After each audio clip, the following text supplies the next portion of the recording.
sa likod. So again, ito po yung ating RFID blocking card. Meron itong chip sa loob that contains yung 13.56 MHz signal jammer. And yun po yung ginagamit na pang-interfere dun sa signal transmitted by the skimming devices. Yun yung mga maliit lang na, tipong maliit lang siya na machine. Tatap lang yan, nilagyan yan sa bag mo or kunwari didikit sa'yo pag nakapila ka. Pero using that skimming device, nakuha na nila lahat ng information mo. Pwede na nilang gamitin yung information mo.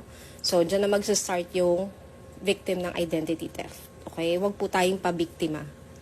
This one, lalagay mo lang siya sa bag mo, lalagay mo lang siya sa wallet mo. Diba?